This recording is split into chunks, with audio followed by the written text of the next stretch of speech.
La venganza de Carmen después de la muerte. En 1933 enterraron a una bella joven de solo 20 años llamada Carmen en un cementerio de Ávila, España. La joven, según decían, había muerto en extrañas circunstancias. No se conocía el motivo de su fallecimiento, pero en el pueblo se rumoreaba que había sido su propia hermana mayor, Ángela, la que la había asesinado. Ángela era todo lo contrario a Carmen. Tenía un carácter totalmente distinto, antipático y además no era bella como Carmen.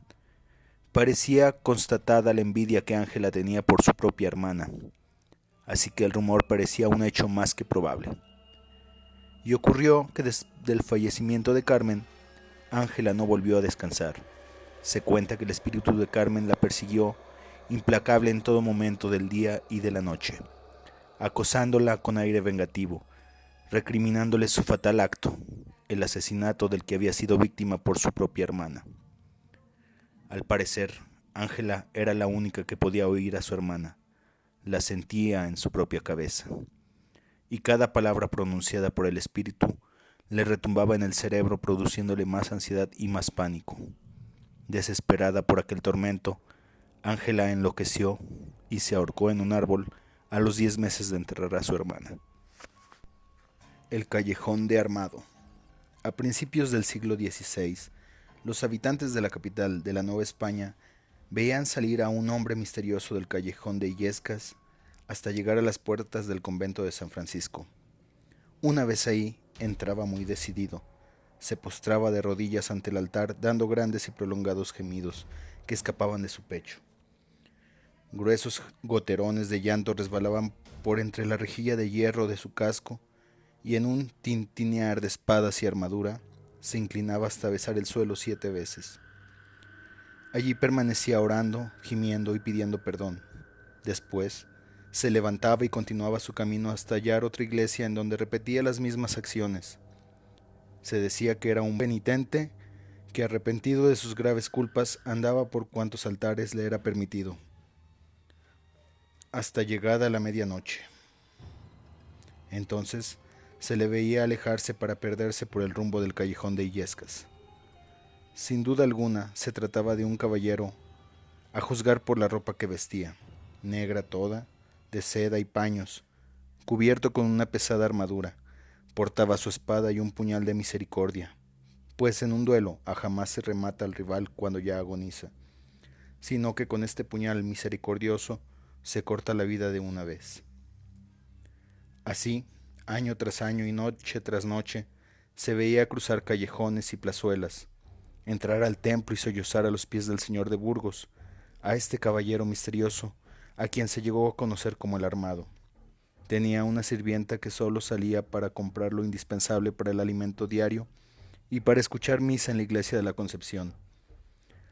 Las gentes decían que se trataba de un conocido caballero que había sido malo en su juventud, violó damas, engañó esposos, maltrató indios, en fin, que llevó una vida de la cual estaba arrepentido y purgaba sus culpas pidiendo perdón en capillas y conventos. Un día, cuando la sirvienta salió a comprar hogaza de pan y vino, descubrió que su amo pendía colgado de uno de los balcones de la casa. Casa magnífica, de piedra y cantera, con grandes balcones enrejados. Los alguaciles descolgaron el cuerpo del Armado y se vio a través del casco un rostro lloroso y triste todavía.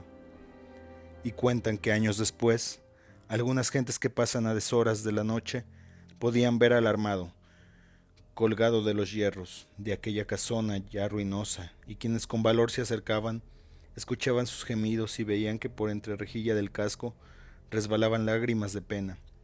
No se supo el nombre y el pueblo bautizó a ese callejón como el Callejón del Armado, en memoria de aquel suceso espeluznante. Aparición de un ánima del purgatorio. Cuenta la leyenda que épocas coloniales, allá en la villa de Toluca, había una mujer española, llamada Isabel Hernández, que un día, un poco consternada, fue con su confesor, fray Benito de Pedrochea, a contarle el mal que la quejaba, diciéndole entonces cómo al estar acostada en su cama, había visto al amanecer un hombre colgado en su aposento. Aseguraba no era real, pues desapareció en el momento que los sirvientes acudieron en su ayuda al escuchar sus gritos de auxilio. El confesor le dijo que debía preguntarle qué deseaba y ayudarle a cumplir su propósito para que no volviera a presentarse ante ella.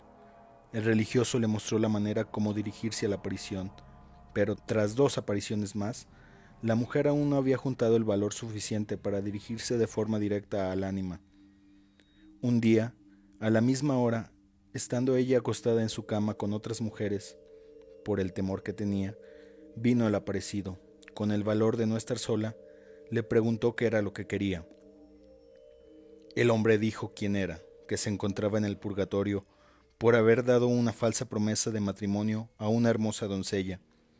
Le contó que su confesor, Antonio Fraile, le había dado como acto de contrición restituirle la honra de aquella doncella, pero por morir fuera de México no pudo lograrlo. Dejar la honra de aquella mujer manchada lo mantenía penando, condenado al purgatorio hasta resarcir el daño. El hombre apareció colgado en la habitación de la señora hasta que ésta hizo su voluntad. Fue donde la doncella, diciéndole que aquel hombre había muerto y restituyeron su honra. Y además, la señora doña Isabel ordenó unas misas a nombre del difunto, para que éste no se apareciera más colgado en su habitación. Se dice que cada vez que se presentan ante uno estas ánimas es porque necesitan algún favor de los que aún seguimos vivos. Gracias amigos por escuchar estas historias. Espero que las hayan disfrutado. Son historias que leí en internet y que me gustó compartir con ustedes. Nos vemos hasta la próxima.